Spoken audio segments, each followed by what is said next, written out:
What's going on? I just want to make this quick video before our call. I kind of want to go over some things that I usually go over every call. This way, I could just save some time and have you watch this video. So this right here is what we call the NLP communication model. This is how basically our brain codes information, and essentially what it does is we have our five senses here that that dictate like all these five senses. So we have self-talk, which is our AD, that's the thoughts that go in our mind.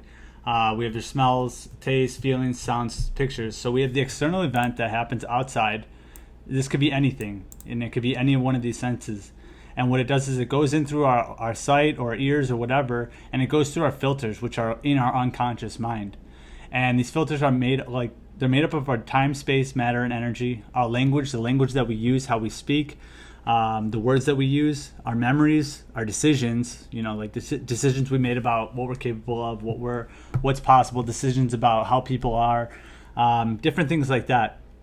Our values, which is what's important to us, our beliefs about what's true and what's not, our attitudes, and there's meta programs in there, but that goes a little bit deeper into how people interact. I don't really work with those. So the external event goes through our filters, and what that does is that creates an internal representation, which is the picture. So if I were to say, can you think of a time when you were totally motivated? Or a picture will pop in your head, and we'll usually look up to the left because that's how we code information is through when you ask people like certain things, it's interesting. I can go into that later, but how people store information. If like I were to say, can you think of your first car? What was the color of your first car? A lot of people, if they're normally organized, will look up to the left like that, because that's just how our brain codes the information, and that means that you're recalling a picture. But I'm not going to get into that right now. There's just so much information that to go over. So one of these senses come in. It goes in through our into our unconscious mind, and our unconscious mind deletes, stores, and generalizes. So it'll delete information that's not needed, or that your unconscious mind thinks it doesn't need because of all of these filters here.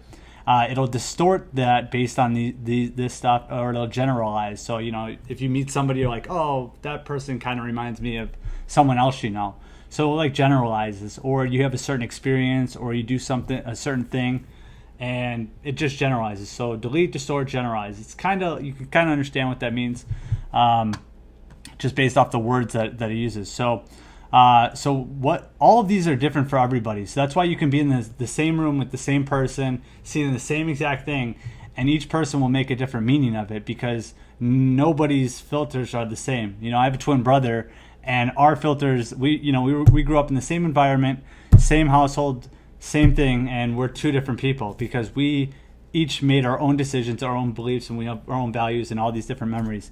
So nobody's filters are the same. But so that external event goes through our filters, it makes the internal representation, and our brain codes that information like that.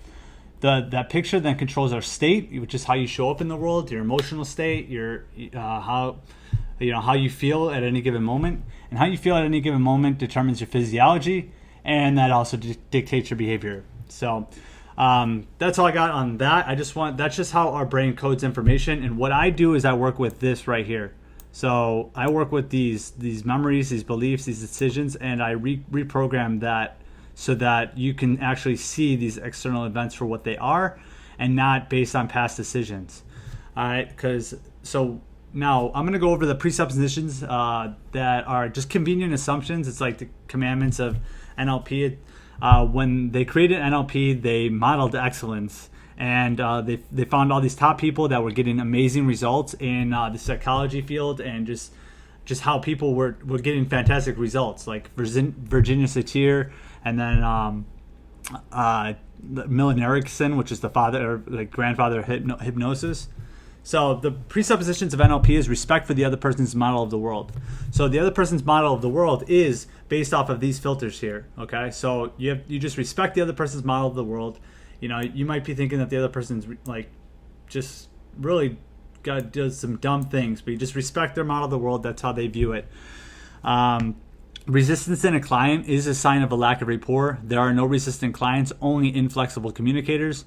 Effective communicators accept and utilize all communication presented to them.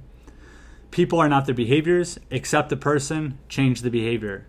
And we can change the behaviors by changing these filters.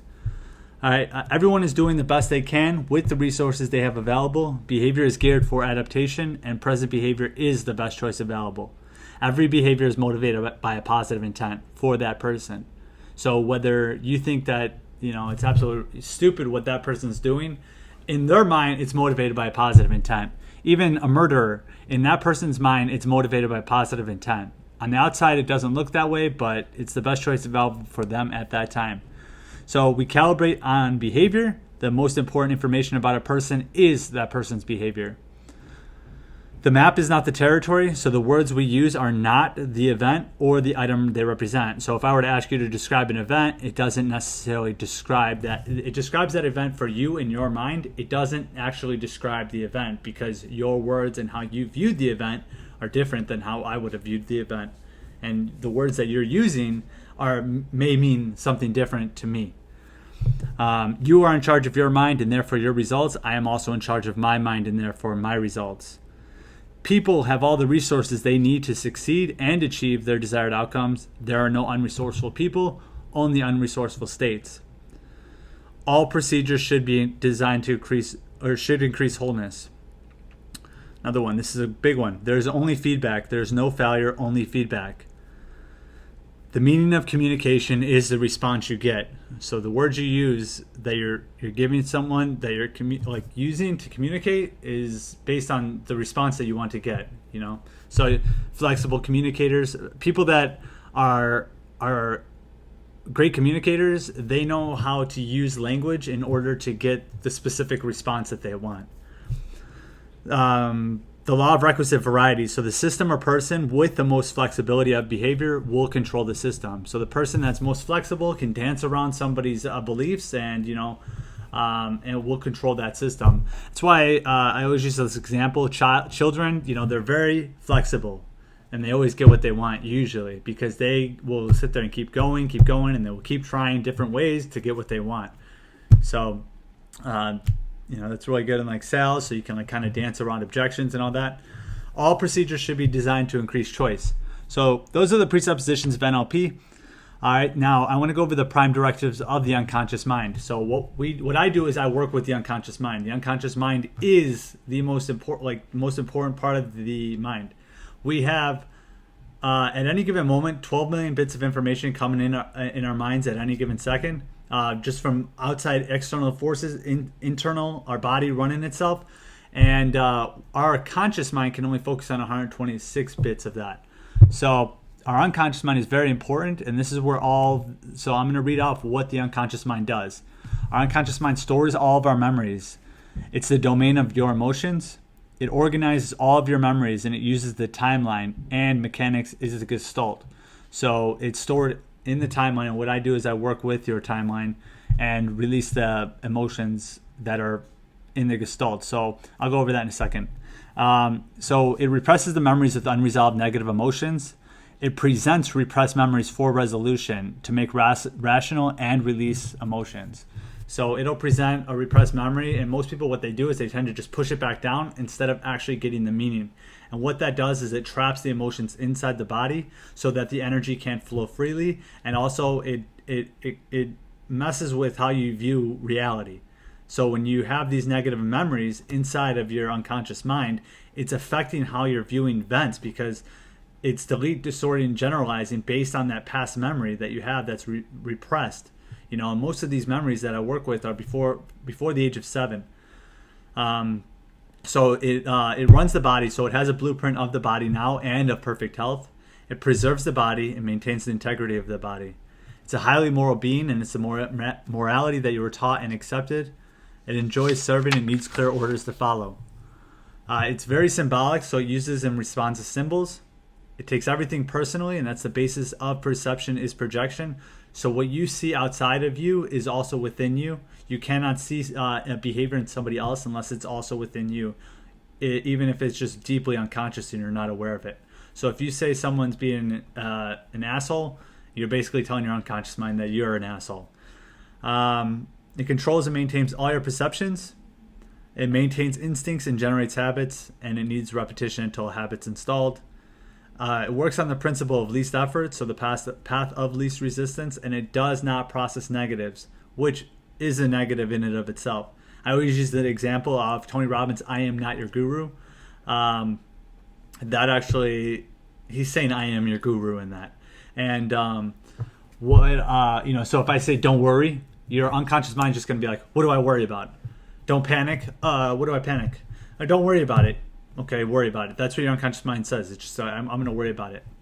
All right, so that's what we got there. Now I wanna show you. So when we do I said something about the Gestalt, and the Gestalt is how your mind codes emotions. So I don't know if I can see this. So I did a little drawing here, and so what we do when I use timeline therapy, so I can get rid of all the delete, distort, generalized emotions and the filters, is I get rid of the emotions. So we got anger, sadness, fear, guilt, hurt, shame.